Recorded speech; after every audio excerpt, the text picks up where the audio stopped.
Hey everyone, welcome back to the channel. I'm really glad you're here today, because we're switching things up a bit. Instead of boring grammar rules, we're gonna level up your English through a story that actually hits the heart.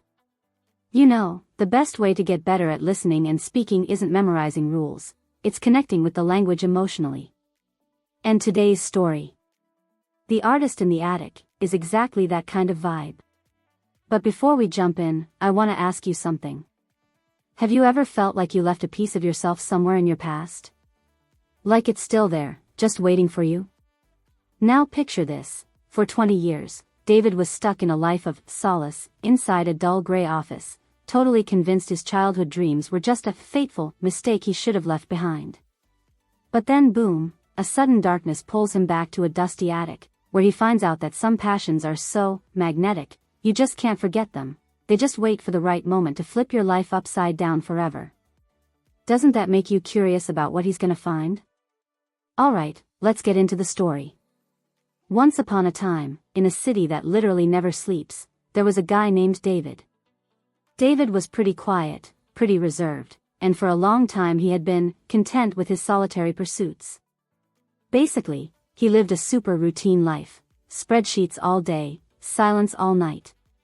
He thought he was happy, or at least, he thought he was safe. Then one fateful day, the power goes out in his entire apartment building. No screens, no distractions, nothing. So David, with nothing else to do, grabs a small flashlight and starts wandering up into his old attic.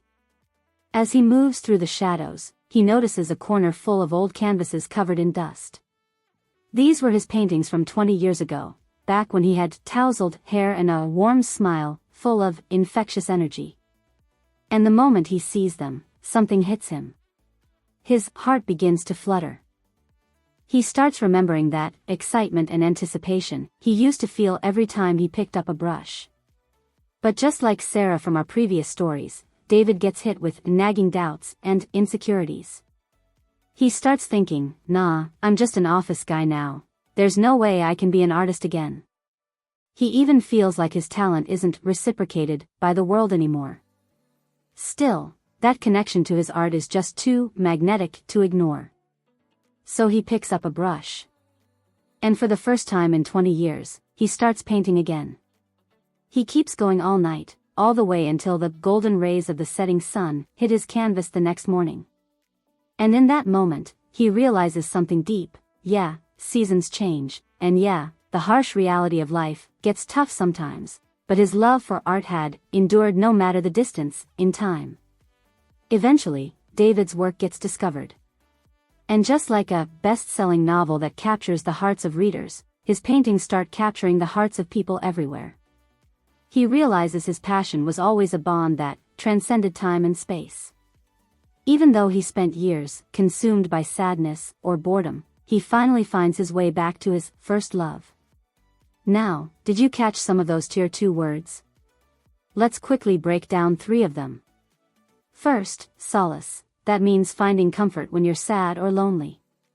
Then we've got fateful, which is basically a moment that completely changes your life. And finally, magnetic, which describes something or someone so powerful that it pulls you in like a force you can't resist. Now I want you to try it. Drop a comment and use one of these words. Tell me about a fateful moment in your life or something that gives you solace. The more you use these words, the more natural they become. If you enjoyed this story and want to keep improving your English through these emotional journeys, hit that subscribe button and turn on notifications. We drop new stories every week to help you go from beginner to confident speaker. Thanks for hanging out and practicing with me today. And remember, your progress is transcending every limit you thought you had. I'll catch you in the next one.